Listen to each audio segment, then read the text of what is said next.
Hello and welcome to round 2 of the Dominion Online Championship 2024 hosted by Shuffle It.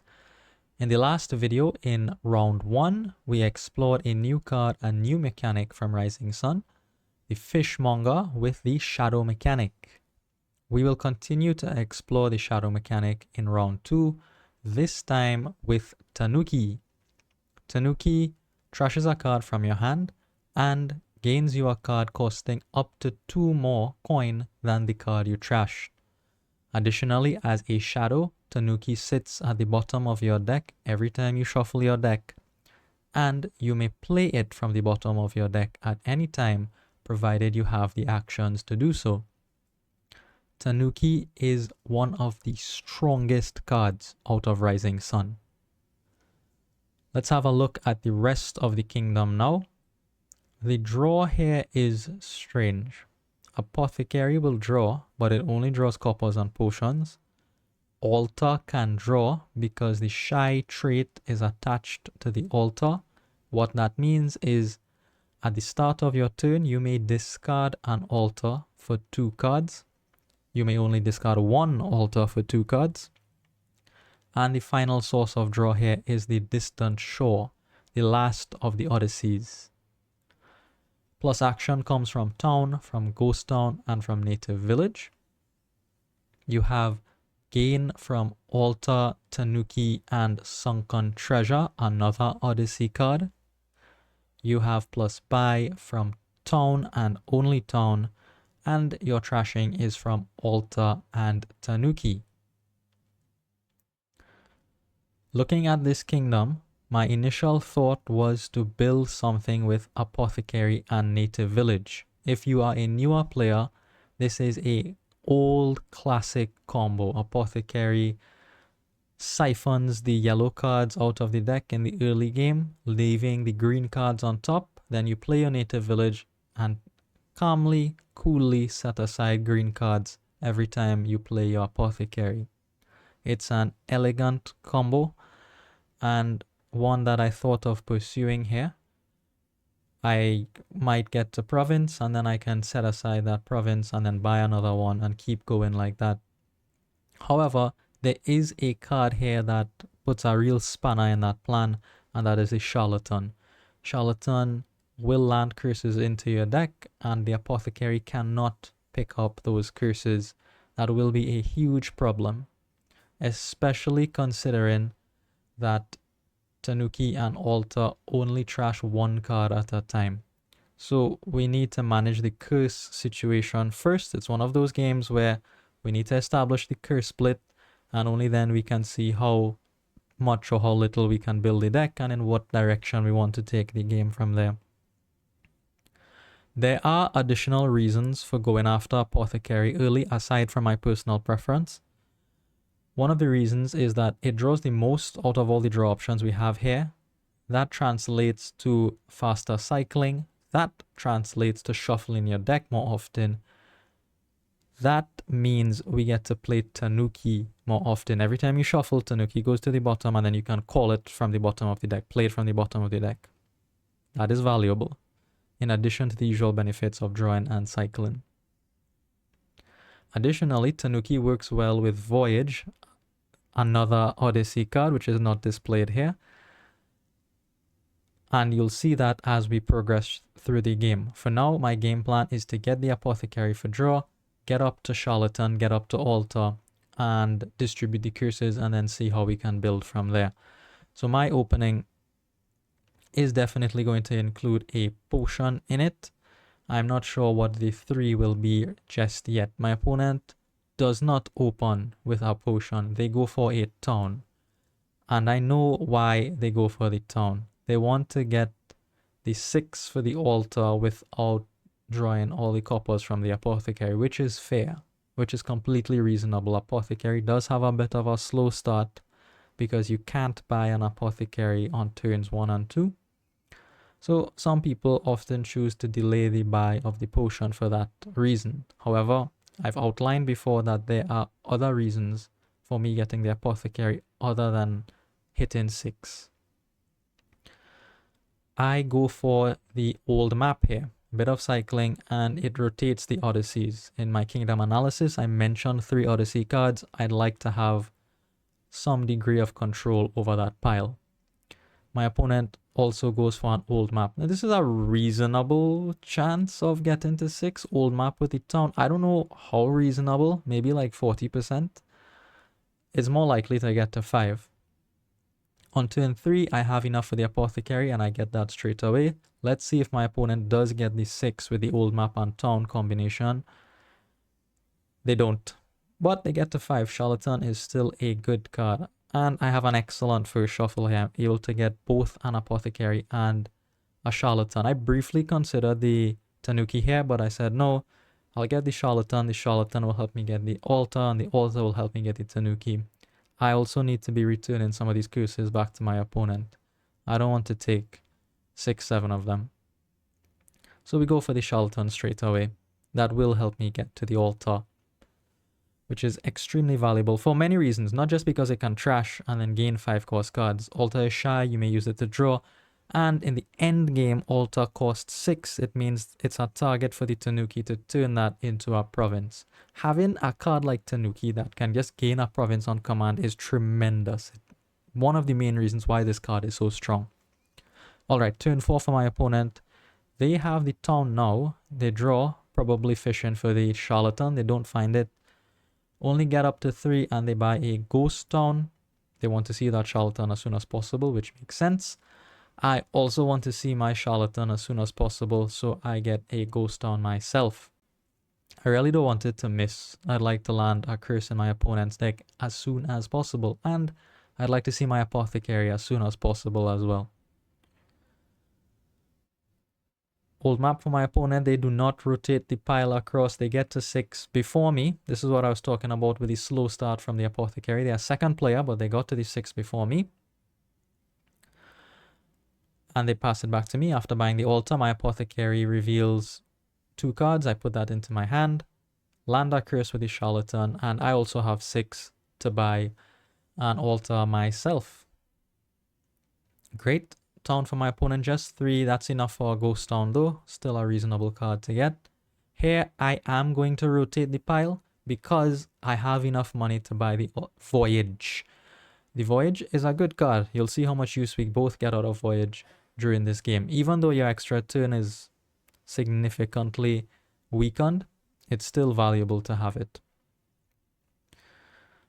Ghost Town draws a card, Town draws a card, Old Map is searching. Do they find altar? They do find altar. Turns an estate into a... should be Tanuki. It's a Voyage instead. It's a Voyage. I feel like that should have been a Tanuki. They get a Voyage and then they buy a Ghost Town. I will not discard this altar for 2 cards. It is much more important to get a Tanuki in the deck as soon as possible. There goes Tanuki, and I buy a Ghost Town as well. Second curse comes into my deck off my opponent's charlatan. They get up to 5 and they go for a second charlatan. I said, alright, I see the kind of game you want to play. I need to pay very close attention to this curse split now. I wasn't planning to get a second charlatan, but we may have to depending on how the shuffles turn out. Draw a card off the ghost town. Draw a couple from the apothecary. Look who's at the bottom of the deck now. There's the Tanuki. I play the charlatan, 2-2 on the curses, and I can now pull the Tanuki from the bottom of the deck and trash this estate into a town most likely. It could also be a ghost town to get the draw right away, but I think the town is fine. The town is actually very important because we need a source of plus buy at some point. If I had plus buy here, for example, this was easily apothecary and another town. So it's a bit necessary now to have the plus buy somewhere. Instead of an apothecary, I get a second altar. 2 reasons for that. One is to get the curses out of the deck more quickly, and also there are instances in which I would want to discard an altar for 2 cards.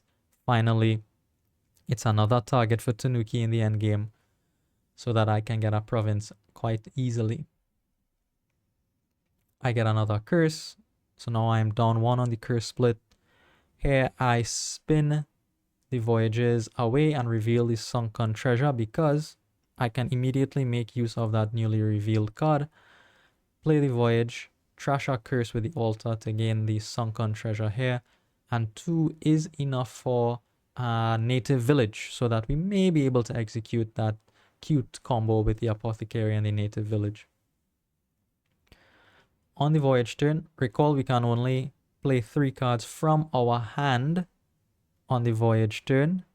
I mention from our hand because Tanuki doesn't come from your hand. Works well with voyage. Tanuki does. I play the old map. Reason for old map is I want to spin the sunken treasures away from my opponent. I do not want them to get that. At least they will have to work a little harder to spin back all the Odysseys until they get to see the sunken treasure again. So we discard 1 and spin the sunken treasures away, and we reveal the distant shore. At this point, I was a little bit confused here, and I decided to undo this play. I pull the Tanuki and gain a ghost town after trashing the estate. I chose to do something a little bit different instead, but this is because I didn't understand how Voyage worked properly. So instead, I choose to set aside a card with the native village and then pull the Tanuki to trash the estate into a ghost town. And with my final card from hand, I am going to play the Sunken Treasure, not to gain a distant shore just yet. It's a bit too early to start including estates, especially when curses are coming in. Instead, I'll use the Sunken Treasure to gain an apothecary. Here's where I got confused. I thought that I could play the ghost town from my hand, but I cannot. I've used up all 3 options for playing cards from my hand. So the way I did it initially was the correct way because I could have played the ghost town there. I attempt to undo here because I thought I missed the trigger for the night phase. Instead, the game is just enforcing the rules. It says, no, Visionaire, you can't play any more cards from your hand. Please pass. I realized that quite quickly and cancel my undo request promptly. Voyage for my opponent, and they get 5 now. Again, I feel this should be a Tanuki for them. They have 1, but as I mentioned in the previous video, all of these Tanukis sit at the bottom of the deck. There's very, very little chance of terminal collision because you can just pull it out when you need to, and the decks are quite big. So you may play 1 or 2 hands before reshuffling each time you get to use a Tanuki on those hands.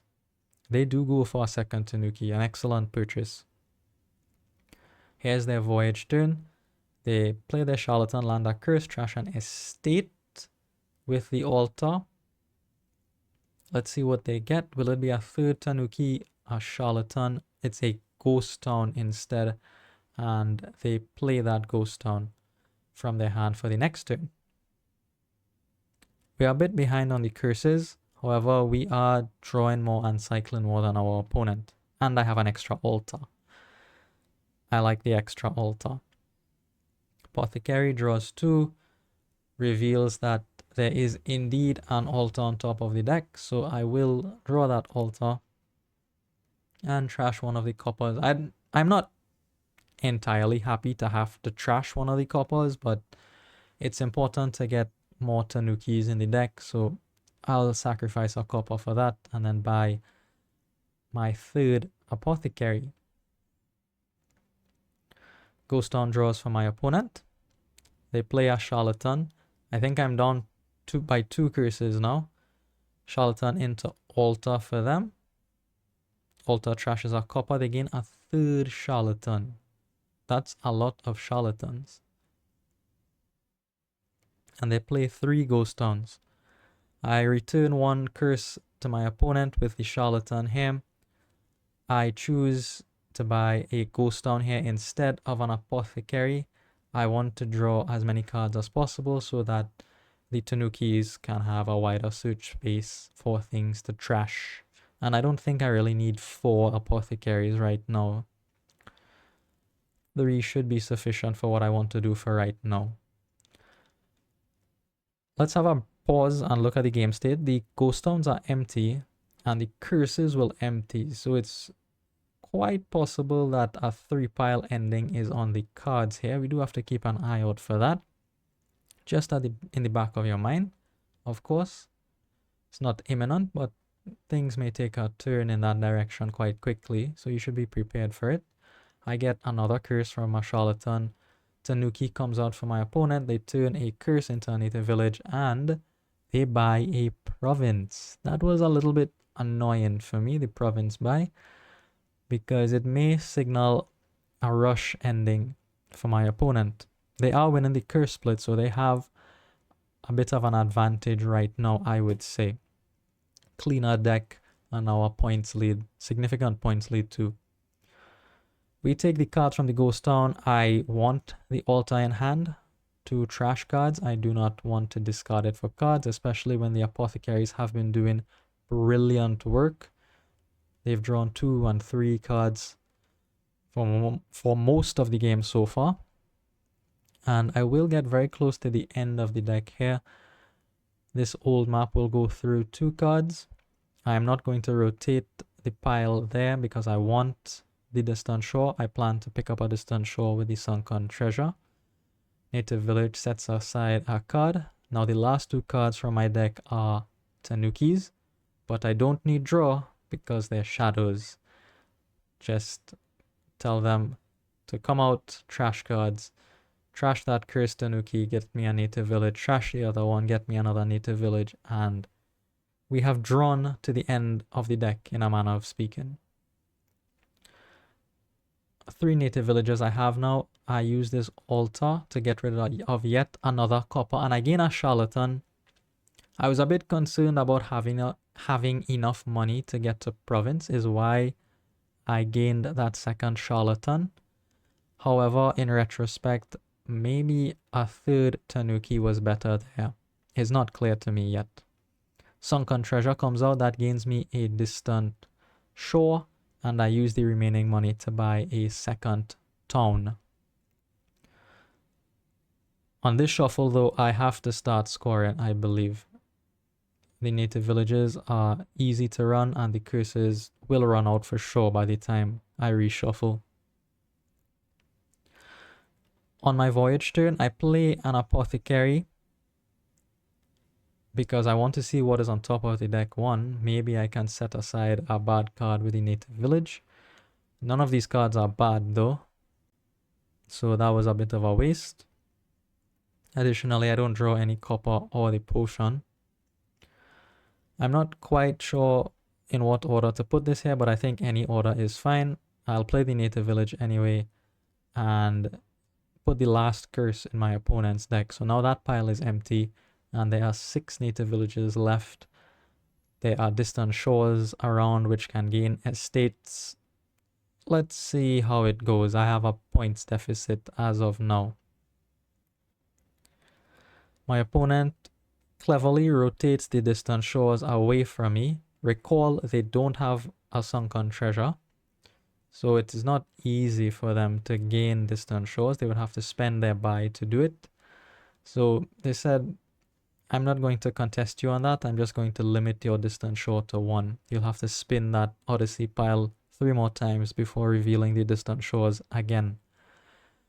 Opponent trashes a curse with an altar. They gain another old map with that. Again, I thought that should have been another Tanuki. Here's one of their Tanukis.